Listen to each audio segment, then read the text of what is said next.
And now, today's review I'm going to do is another Tarantino movie for Tarantino month.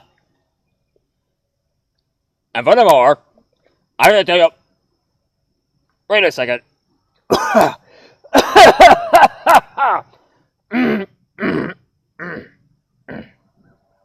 Sorry, folks. Sometimes I get a little dubbing every now and then when it comes to kung fu stuff. It always gets to me. You know, Japanese movies where the words don't fit somebody's mouth. Anyway, ladies and gentlemen, this is the only kung fu movie I'm going to review. Of course, I hardly review any kung fu movies, even though I do have my own collection of Bruce Lee films. And I may review those movies one of these days. And of course, a few other kung fu stuff. Right now, you just noticed that I reviewed a fighting video game, Mortal Kombat and Street Fighter. And if you never saw those videos, look them up. It's on fighting video game trilogies. Anyway, this kung fu movie I'm going to be reviewing for you today is from Tarantino month, and not many people didn't even notice. Kill Bill 1 and 2. That's right. He made Volume 1 and Volume 2 of these two movies. Now, this was the most outstanding martial art movie ever made. And one thing that's really interesting is Uma Thurman is in the movie. And of course, a lot of people always talked about Quentin Tarantino and Uma Thurman.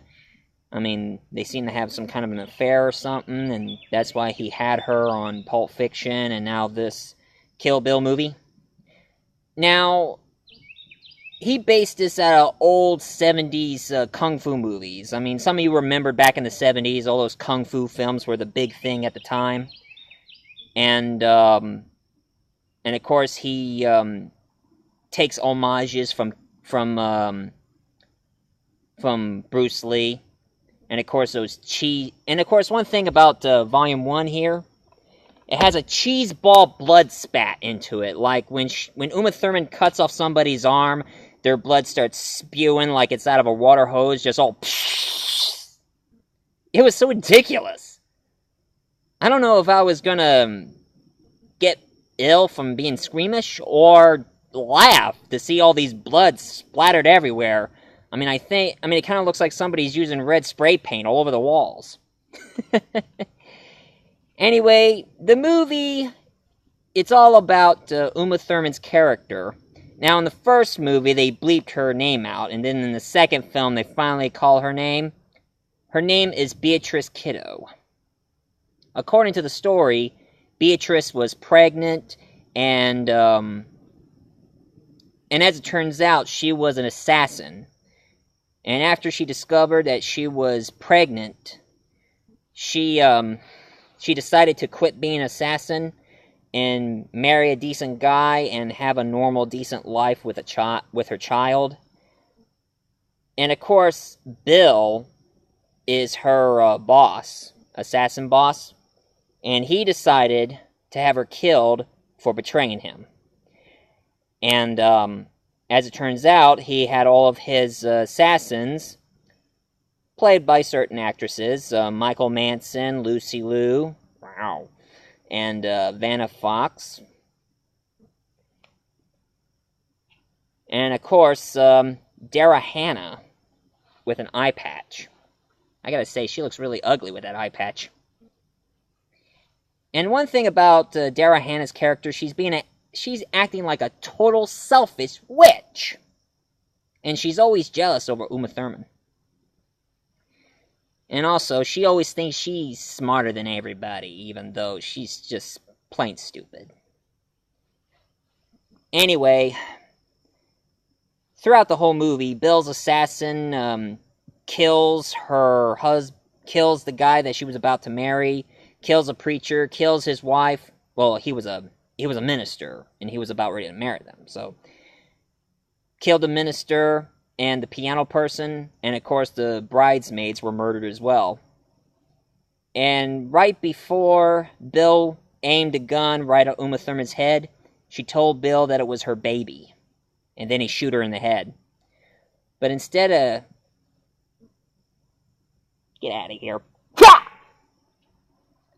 Anyway, she said that, and he shot her in the head, but it turns out it didn't really kill her. She was in a coma. And she was in a coma for a long, long time. And after she woke up out of her coma, she discovered that her child was gone. And she thinks that her child is dead. So now, she's on a never-ending quest for vengeance, for trying to kill her, her child, and her friends. So she comes after Bill and the rest of the assassin. And of course, in the first film, he goes after Vanna Fox. And of course, killed her. And then he has to go after Lucy Liu. Man, she is so sexy. Okay, so I have a thing for Asian girls. Okay, just drop it. I'm a sucker for beautiful Asian girls. Okay?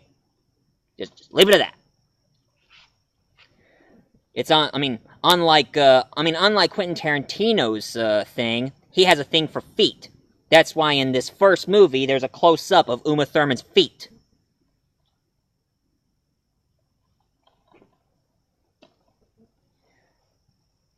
So, you tell me which is weirder. Anyway, she kills Vanna Fox, and she goes one-on-one against Lucy Liu. But as it turns out, Lucy Liu, she's the godfather of the Yakuzas. And of course, you don't know what Yakuzas are. They're Japanese mobsters. So it becomes like a million Yakuzas against one girl, Uma Thurman, and her sword, wearing this. The color pretty much reminds you of Bruce Lee's Game of Death. Tarantino always brings homages of something. And of course, the guy who gave her the sword, turns out, and they call it the Hanzo sword, the guy who gave her the sword was the same actor who was in those kung fu films back in the 70s called Street Fighter. And it was way before the video game. And the video game has nothing to do with the old 70s movies. Anyway, after she killed a whole army of Yakuzas with Kato mask, and all of a sudden there is a schoolgirl, but she's really deadly. She has an assassin sword, and also she carries this ball full of spikes and chains, and she swings it around trying to kill Uma Thurman, but Uma Thurman beat her. And of course, she finally kills Lucy Liu, and only left her agent, who is French, just left in the hospital with one arm. And Bill noticed what happened, and he also mentioned that her child wasn't dead. The child was alive. And now it's time to bring it on to number 2. In this one, they lay off the blood spat kung fu crap. But of course, the whole movie was really interesting. It told more of the backstory of Beatrice Killo. Like, she had a kung fu master who is a racist, hates Americans, and hates women. But he had a lot of potential in Uma Thurman's character, so he taught her how to punch through a piece of plywood. Even though it caused her knuckles to bleed, but she still punched through it. And of course, it picks up where that left off, where she got buried alive by Michael Manson. She was supposed to kill him, but he outsmarted her. And as he was after Michael Manson, Daryl Hannah killed Michael Manson with a black mamba snake. You know, those venomous, poisonous snakes. And then it becomes a one-on-one fight between Uma Thurman and, of course, Daryl Hannah. But instead of killing her, she just ripped her other eye out. Now she's completely blind in both eyes. And she's just screaming, swinging the sword around, trying to kill her, even though she's so blind. And the Black Mamba was still in the house, so we pretty much imagine that snake would get Daryl Hannah. And then it becomes a one-on-one fight between her and Bill. And of course, surprisingly, the guy who plays Bill was, of course, what was his name? David Carradine. That's right. David Carradine, the same guy who was on those Kung Fu series. Now he plays a bad guy in this movie. And of course she realized that now her child, she has a daughter. Her child was alive. And of course Bill raised her to become a killer as well. And of course, Beatrice doesn't like it.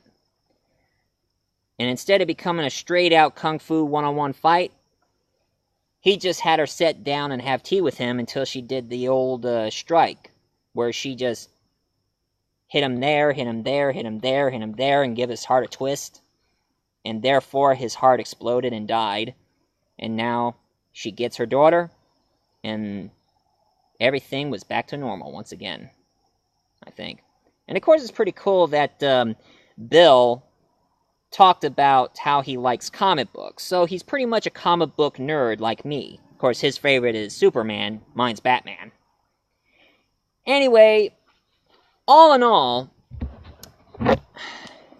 Kill Bill 1 and 2 they're really good. I mean, they're pretty awesome. I mean, all the Kung Fu stuff. I mean, it brings me back to my old Kung Fu days, back then when I was into this kind of stuff.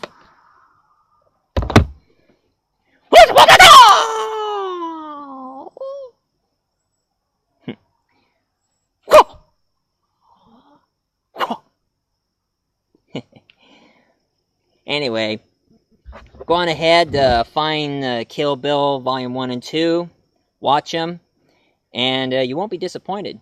You'll be pretty much be intrigued in these movies. Anyway, this is Multi-Voice Reviewer telling you all, stay tuned for more videos. And, arigato for watching, and bye-bye. Just don't forget to subscribe and like the picture and leave a comment, whatever.